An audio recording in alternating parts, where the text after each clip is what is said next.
Friends, welcome to our Elements, where we discuss the imagination of the late Platonic, the early Christian period. This video is entitled Timeless Imagination, the Internal Alchemy of Information Transfer. We will begin this with a little bit of fun. Where is the sky, I'm asking? And we'll have the answer of this in the end. On the wings of the soul, ever-forming imagination.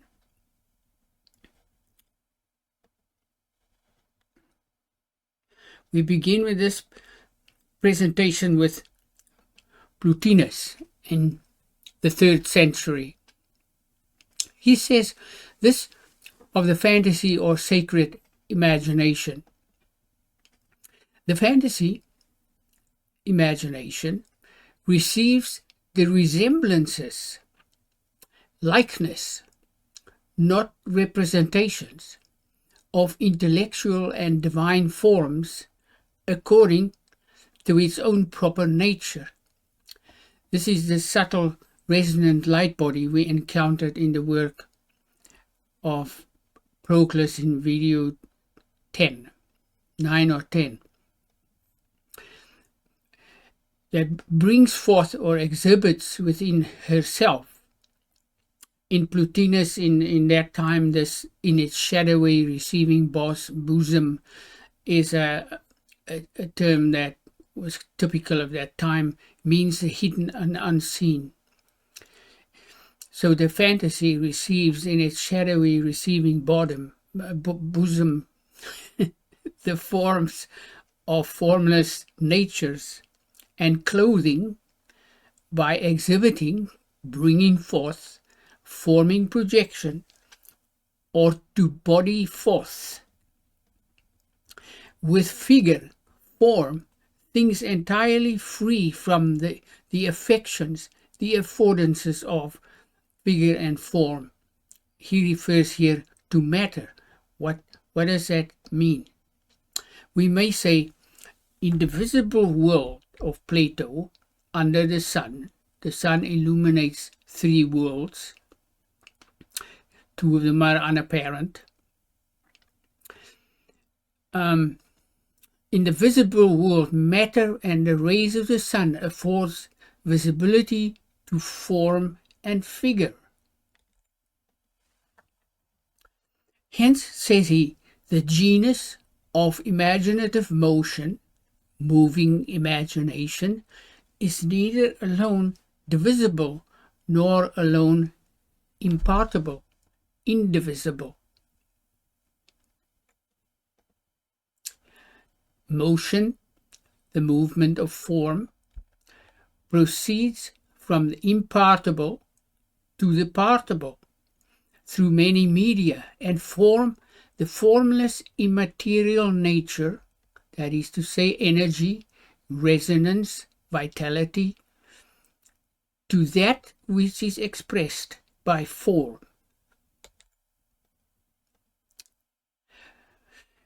Friends, if these statements of Plotinus in those times, if this is not foreshadowing of David Bohm's, which I call a Bohemian-like wholeness, and the unfoldment and enfoldment of his implicate order, then I don't know what is. Furthermore, Plotinus says of the movement of immaterial form proceeding into matter, as a mirror, a polished surface is unaffected by the image reflected in it,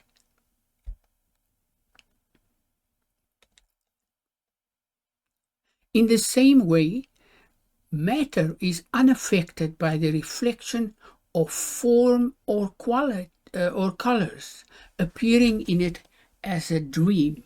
Form and color are qualities There's nothing, they're not units that you can count or take apart, break up into the most minute constituents of matter.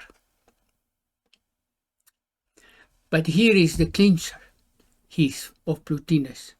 He says, for if divine imagination was partible, that is to say, material, sensible alone, that is, without internal material wholeness, connection or purity,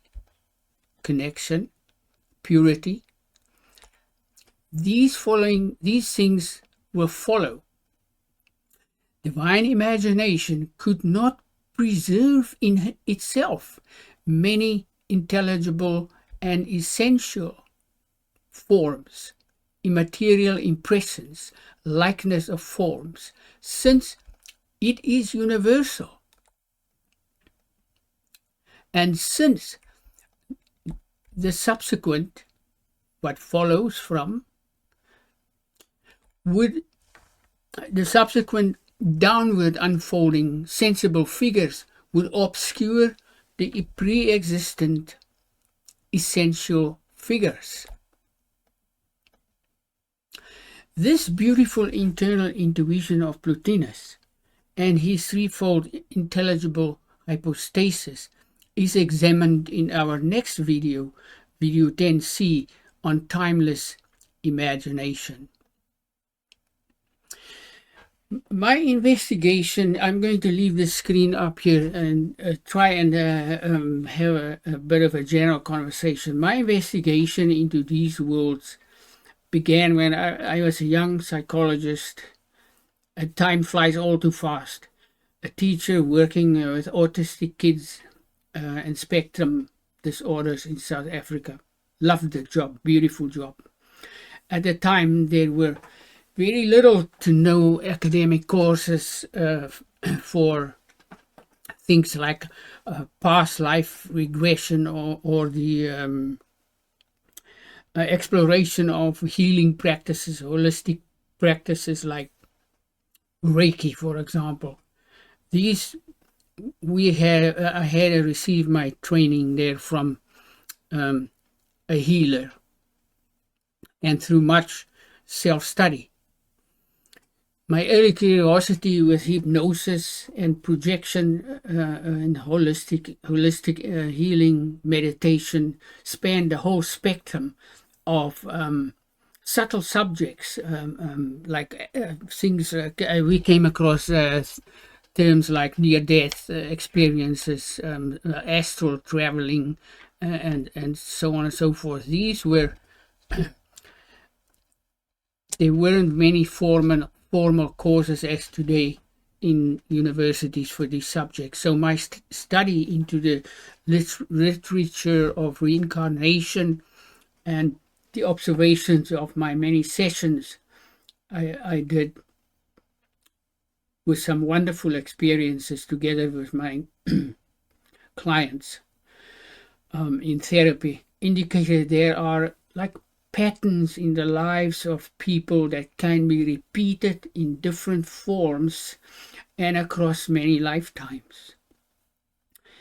These patterns were observed in the play of habits in the lives of individuals and families, in things like role reversals, recurring illness, acts of deceit, retribution.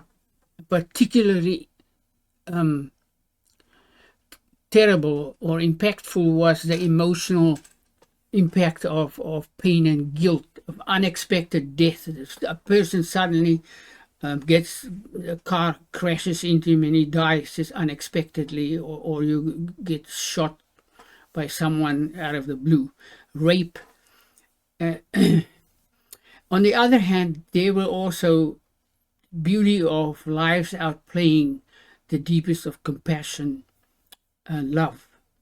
Self-forgiveness was always a focus in my sessions. struck me and many others that these patterns and their effects are somehow subtly projected across time and body, and are outplaying themselves in a new life experience. But my perplexion was all that time ago. How is this? How could this be? The world is dead and unconscious. Where in our genes are these patterns? Where is near-death experiences, the actual experiences? Where is it stored? How does a dog know that his owner is coming home before he even left where he was in his office or wherever? Where are these patterns, these subtleties stored? Around this point, my life fell apart quite considerably. There was a devastating divorce in my family, the first in our family in many, many generations. And it took me down big time. And several times after this, I had to rebuild my life from a very dark pit with a receding bottom towards which I was falling. I basically, it was very difficult, and I feel very uncomfortable telling these things because have been living a life of seclusion for a long time. But there was a time I thought, well, this has got to be the end of it. This is too much for anyone to bear. Then the bottom receded even further down, and a vast depression gripped my soul. Everything I try, I remember writing in my diary, is the very opposite extreme of the Midas touch, literally. My fall from grace, as I put it, was vast and destructive. This diary continues today as our works on sacred imagination and the Divine Mother, all of which came from a lifelong prayer study, and is all in my own time, with no funding, no influence, no one looking over my shoulder.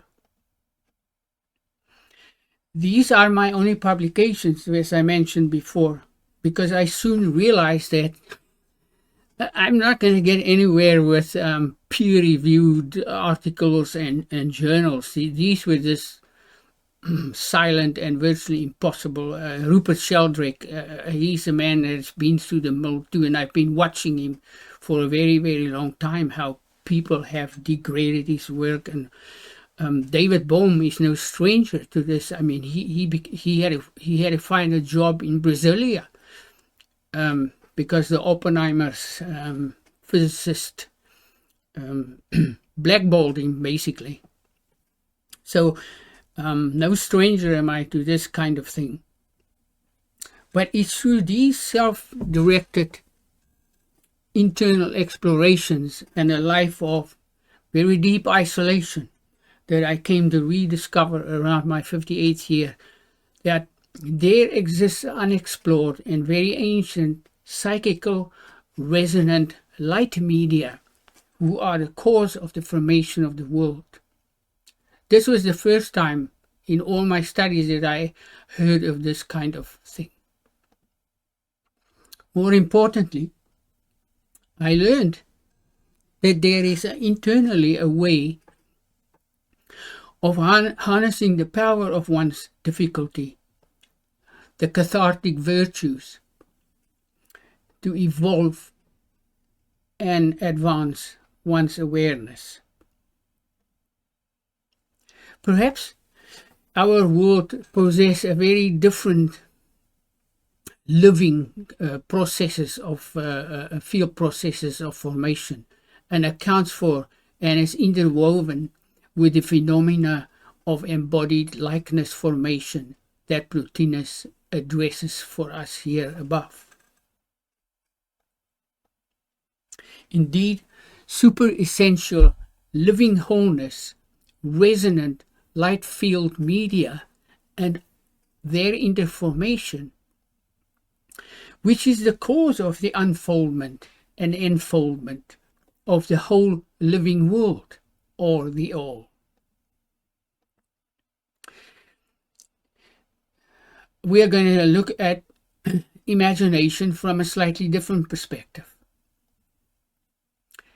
Today there's Michael Levin, the pioneer of our most advanced kind of biological sciences, who I've seen admits in his podcast that he thinks tentatively reached the point where the Cartesian limits of research may have been reached. In other words, he can't explain this from a purely material perspective. And he's looking, I've noticed in one of his podcasts, he looks towards Roger Penrose, the physicist, beautiful works,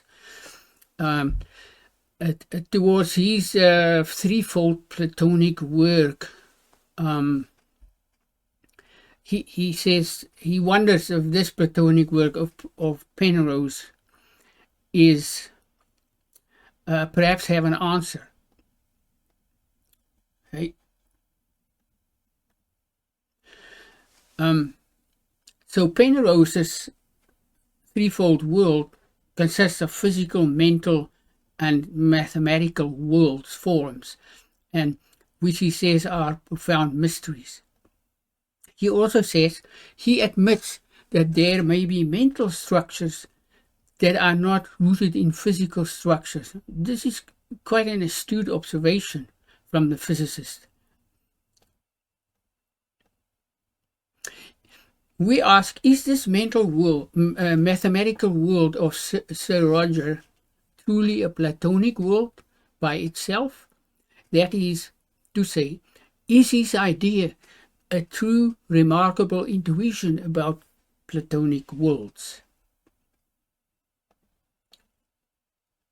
If so, we think it will follow that living field resonances are intertwined with and governing his mathematical Platonic world.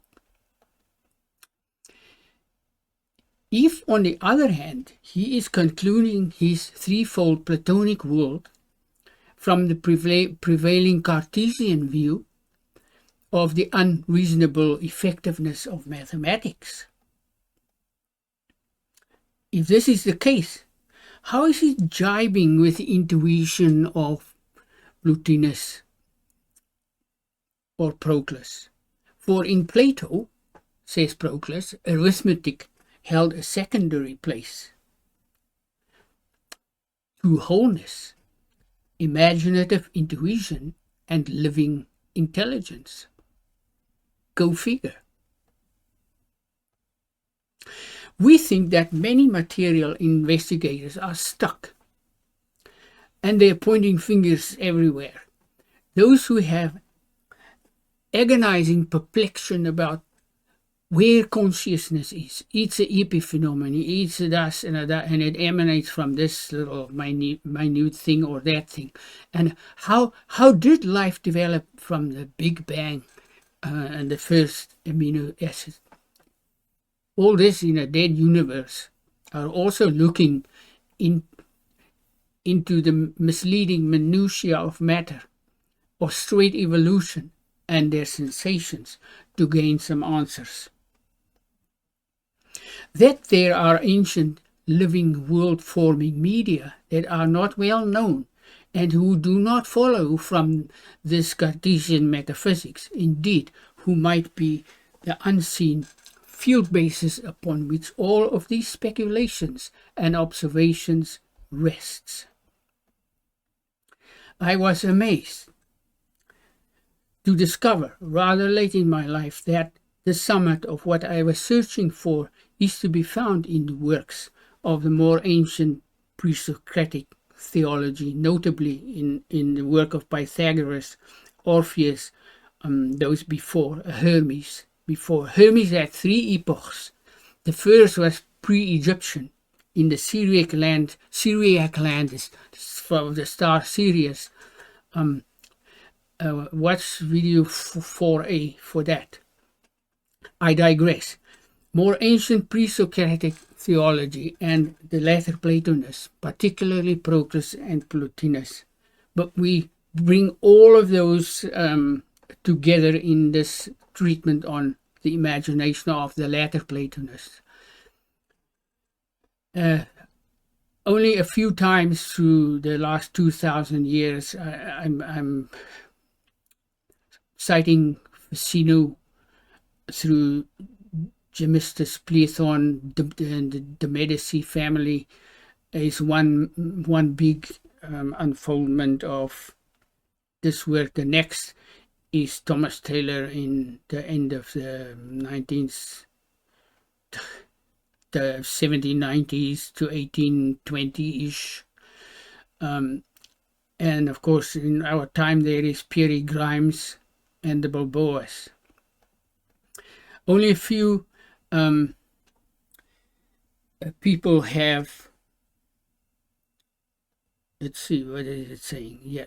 Why are these ancient forming light media and the other ideas unexplored and ignored? Because they don't fit the narrative.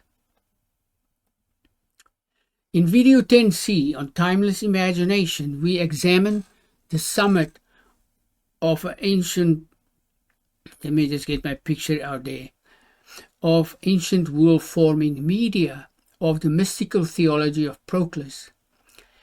The only existing metaphysics in this form, preserved in his commentary on the Parmenides of Thomas Taylor and the Balboas. Oops. He follows the living supercosmic and encosmic forming light media of Pythagoras, Orpheus, and more ancient thinkers, which we indicate with our icons. We think that using these icons, this icon we'll encounter in our next video when we discuss the very high summit of the later Platonists in the Parmenides of Plato, using the commentary of Proclus. We hope that these are going to make things more warm and palatable. For instance, this icon on the right here is the symbol for one indivisible world illumination and wholeness. And this, you can see, this is the same icon as here is here in our through world. I've just exploded it into to convey the message that is a one indivisible world illumination and wholeness. That's what it symbolizes. This icon indicates this that we've just shown you. This one, it indicates the mystical and unseen union of living being with the one itself of Plotinus, and is an interconnecting wholeness.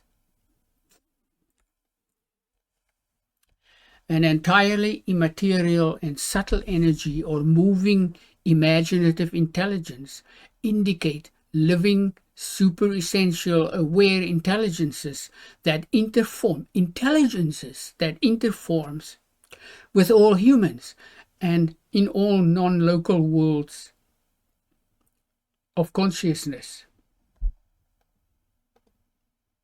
A living wholeness and an interforming connection indicated by our nested glass spheres. There are glass spheres nested in here, and everywhere this indicate wholeness and interconnecting media, world-forming media. The nature of this profound union, described in Taylor as the illumination of illuminations, is entirely immaterial and not participating in the downward partible evolutions of the all living or in cosmic world. Our arrows are an indication, the arrows here, the pink arrows, are an indication of intelligent, living energy, motion, vitality, whirring, turning vortices, the mystical resonance, the cloud. In Christianity too, there is the idea of a cloud of witnesses, or fast whirring vortices unfolding, bringing forth the whole super essential essence of Parmenides and Plotinus. And we can see that the two most ancient first resonant principles immediately after the one, encircling, touching on all sides in the very center of our icon. A note here, I put these outside of my glass spheres because it's not separate, but it's actually taken to be all encircled by the whole so the one is touching everything on all sides. Watch our video 10b for a deeper explanation. Ether and chaos, our icon here, is also known as bound and infinity, Phanetos and night of Orpheus. This famous yin-yang symbol is known by many other names and cultures and theologies. Indeed, recently there is a new technique called Biphoton digital holography, which very beautifully from the entanglement of two photons, they've taken this picture with a high-speed camera that is the first indication from a very ancient idea of masculine and feminine principles immediately after the one. I will put a link in the description for those who would like to read about it. My long inquiry into the many things brought me to this different ancient theology and its lost inner alchemy of intelligent imagination and internal intuitive formation, unfoldment, and the meditative psyche, a capacity of all human souls. Friends, the whole of our living world is formed a living world from a living resonating energy principle. There are indeed an infinity of different perceptions in our world. There's an infinite way that the world numbers of ways the world can be perceived. And we can't really point at any one of these and say, well, this one is wrong and that one is wrong. Each world viewpoint is unique in itself, and it has bias. It is dissimilars is the nature of our world, and here we want to take bias away from something that's naturally in your world perspective. It's crazy. The living resonant psychical field vortices of the ancients, the meaning of which is much unexplored, indicate to me deep forming intelligent aspects of a Bohemian-like wholeness, the all. The inner alchemy of intelligent imagination and information transfer through internal contact is described by Proclus as follows. He says, as a mystical speculation, this is not a conjecture, this is of a wholly higher order, wholly of a higher order. He describes this as mystical speculation and is established upon a sacred inner foundation in the contemplator. Proclus calls this internal transfer of imagination and its meditative formation between men and gods, internal, intellectual, intuitive projection. In our previous videos, we have roughly indicated we'll come to a more close examination next. Actually, there is in video 9 on Pythagoras, there is a Pythagorean division of the unfoldments of the imagination, a structure which is followed by Parmenides, Plato, and Aristotle, and then it really comes to its fruition with the later Platonists. So he calls this internal, intellectual, intuitive projection. But our living imagination is a subtle resonance, is omnipresent throughout the world, and is forming of the whole totality of the all, the whole total world, the symbol of wholeness here. Our symbol is a wholeness. It's as if all these separate, that I have separate here, is all wrapped in one wholeness. How can consciousness, given all these things, now be viewed as separate from life? And also life is a total mystery in the accepted theologies today, physics of the world. We examine this summit then in our next video 10c. Our intuitive icons are an internal alchemical imagination intuition received early one morning.